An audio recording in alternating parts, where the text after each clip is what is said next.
భారత్ ఏదో ఒకరోజు పాకిస్తాన్ నుంచే చమురు దిగుమతి చేసుకుంటుంది. ఏంటి జోక్ చేస్తున్నారా అని అడక్కండి. ఈ జోక్ చెప్పింది మేం కాదు, అమెరికా అధ్యక్షుడు ట్రంప్. పాక్తో వాణిజ్య ఒప్పందం చేసుకున్నామని సగర్వంగా ప్రకటించుకున్న అగ్రరాజ్యం అధినేత భారత్ ఏదో ఒకరోజు పాకిస్తాన్ నుంచే క్రూడ్ ఆయిల్ దిగుమతి చేసుకోవచ్చని సెటైర్లేశారు. అక్కడితో ఆగలేదు, భారత్ చమురు సంస్థలపైన ఆంక్షలు విధించారు. ఇదంతా కేవలం రష్యా నుంచి భారత్ను దూరం చేయాలన్న లక్ష్యంతో జరుగుతున్నదే. మరి ట్రంప్ కుట్రలకు మోడీ సర్కార్ ఎలా బదిలిస్తుంది? భారత్కు నిజంగా పాకిస్తాన్ నుంచి చమురు దిగుమతి చేసుకునే పరిస్థితి వస్తుందా?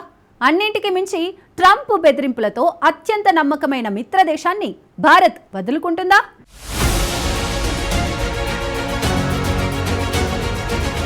పాకిస్తాన్తో ట్రేడ్ డీల్, భారత్పై ఆంక్షల కవ్వింపులు. భారత్కు బిగ్గెస్ట్ ఎనిమిగా మారిపోతున్న డొనాల్డ్ ట్రంప్. రష్యా నుంచి భారత్ను దూరం చేయాలనేదే లక్ష్యమా?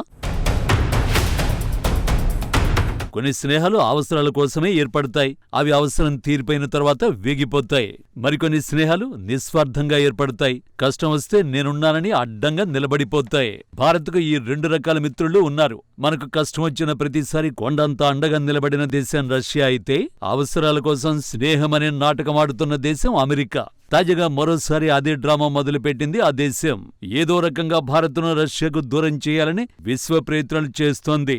అందుకు మన ఎనిమితోనే చేతులు కలిపేసి మనల్ని వారికి బానిసలుగా మార్చే కుట్రలు చేస్తోంది. ఇక్కడ అమెరికా మిస్ అవుతున్న లాజిక్ ఏంటంటే, రష్యా ఉన్నంత వరకు భారత్ను టచ్ చేయడం ఎవరి వల్ల కాదు.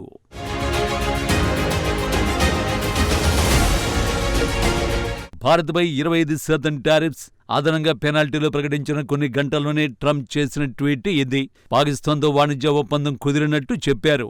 బహుశా ఒక ఉగ్రవాద దేశంతో కుదిరిన వాణిజ్య ఒప్పందం గురించి ఇంత గర్వంగా ఎవరూ ప్రకటించుకోరేమో.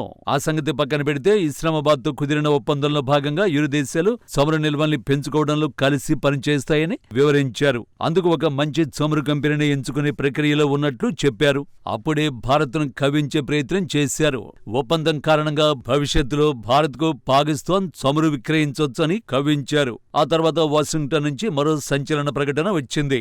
మన చమురు కంపెనీలపై అమెరికా ఆంక్షలు విధించింది. ఇరాన్ నుంచి పెట్రోలియం ఉత్పత్తుల్ని కొనుగోలు, మార్కెటింగ్ చేస్తున్నారన్న అభియోగాలపై ప్రపంచవ్యాప్తంగా 20 సంస్థలపై చర్యలు చేపట్టింది.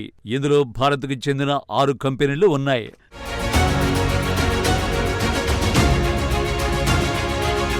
వాషింగ్టన్ తన ప్రకటనలో కీలక వ్యాఖ్యలు చేసింది.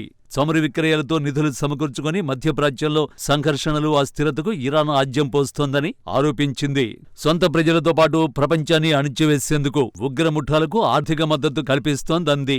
అందుకే టెహ్రాన్పై ఆర్థిక ఒత్తిడి తెచ్చేందుకు అమెరికా కఠిన చర్యలు చేపట్టినట్టు చెప్పింది. ఇరాన్ నుంచి పెట్రోలియం, పెట్రోకెమికల్ ఉత్పత్తుల వాణిజ్యంలో భాగస్వాములైన 20 కంపెనీలపై ఆంక్షలు విధిస్తున్నామని అమెరికా తమ ప్రకటనలో స్పష్టం చేసింది. భారత్తో పాటు United Arab Emirates, Turkey, Indonesia దేశాలకు చెందిన సంస్థలపైన ఆంక్షలు విధించింది. అధ్యక్షుడు ట్రంప్ చెప్పినట్లు ఇరాన్ చమురు, పెట్రోకెమికల్ ఉత్పత్తుల్ని కొనుగోలు చేయాలనుకునేవారు అమెరికా ఆంక్షల ముప్పును ఎదుర్కోవలసి ఉంటుంది. అంతేగాక అగ్రరాజ్యంతో వాణిజ్యం చేసేందుకు అర్హత కోల్పోతారని వాషింగ్టన్ ఈ సందర్భంగా హెచ్చరించింది.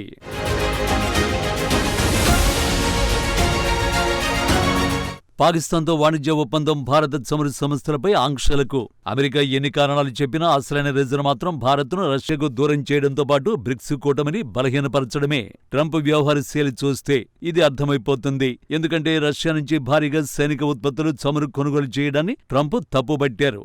రష్యాతో వాణిజ్యం కారణంగా 25% టారిఫ్లతో పాటు పెనాల్టీని విధిస్తున్నట్టు ఆయన తెలిపారు. మోడీ మంచి స్నేహితుడే అని చెబుతూనే బ్రిక్స్ కూటమిని ప్రస్తావించారు. అమెరికాకు వ్యతిరేకంగా డాలర్ను అణగదొక్కాలని బ్రిక్స్ దేశాలు చూస్తున్నాయని ఆరోపించారు.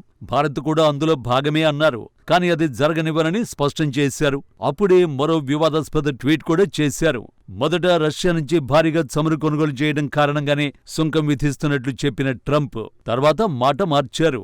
ఆ ట్వీట్లోనే భారత ఆర్థిక వ్యవస్థను డెడ్ ఎకానమీగా పేర్కొన్నారు. బ్రిక్స్ దేశాలు తమ ఆర్థిక వ్యవస్థను మరింత పతనం చేసుకుంటున్నాయని బెదిరించారు.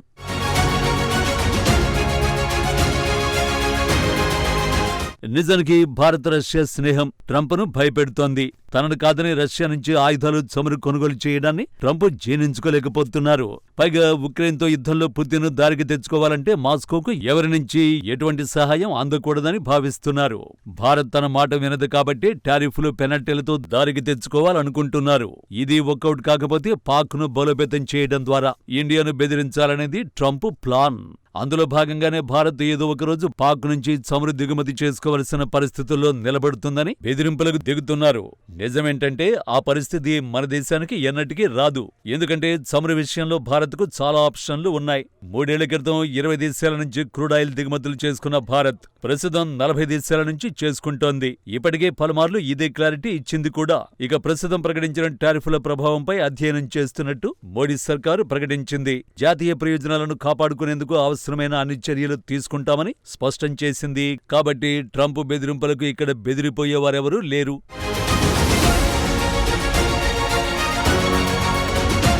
భారత్పై ఇప్పుడే కాదు, ఇంతకుముందు ఆంక్షల బెదిరింపులకు పాల్పడింది అమెరికా. ఆ మాటకొస్తే అమెరికా ఏంటి, యూరోపియన్ దేశాలు సైతం రష్యా నుంచి చమురు కొనొద్దని బెదిరించే. ఇటీవల బ్రిటన్ మీడియా కూడా అది చేసింది. కానీ అక్కడ ఇండియా రాయబారి పశ్చిమ దేశాల అన్నింటికీ పవర్ఫుల్ కౌంటర్ ఇచ్చారు. భారత్ను ప్రశ్నిస్తున్న పశ్చిమ దేశాలు వాళ్ల అవసరాల కోసం ఆ దేశాల నుంచే ఇంధనాన్ని, ఇతర వనరులు కొనుగోలు చేస్తున్నాయని గుర్తు చేశారు. మోడీ ప్రభుత్వం ఎప్పుడూ ఈ బెదిరింపులకు లొంగలేదు. పైగా రష్యా నుంచి చమురు దిగుమతి చేసుకుని ఆ దేశాలకే ఎగుమతి చేయడం ప్రారంభించింది. భారత రష్యా స్నేహం అమెరికా ఆంక్షలతో తెగిపోయేది కాదు. తెంచుకోలేని బలమైన బంధం ఈ 2 దేశాల మధ్య ఉంది. భారత రష్యా అంటే ఇప్పుడు చమురు గుర్తొస్తుంది. కానీ ఈ 2 దేశాల మధ్య బలమైన రక్షణ సంబంధాలు ఉన్నాయి. పాకిస్తాన్తో పాటు చైనాను సైతం భయపెట్టిన బ్రహ్మోస్ క్షిపణి ప్రాజెక్టుతో సహా యుద్ధ నౌకలు, విమానాలు ఒకటేంటి చాలా విషయాల్లో భారత రష్యా కలిసి నడుస్తున్నాయి. కాబట్టి అమెరికా టారిఫ్స్ ఈ బంధానికి ఎన్నటికీ బ్రేక్ వేయలేవు. ఇది ట్రంప్కు ఎప్పటికీ అర్థం కాకపోవచ్చు. ఏది ఏమైనా ఏదో ఒకరోజు పాక్ నుంచి భారత్ క్రూడ్ ఆయిల్ దిగుమతి చేసుకోవలసి వస్తుందన్నది మాత్రం జోక్ ఆఫ్ ది డికేడే.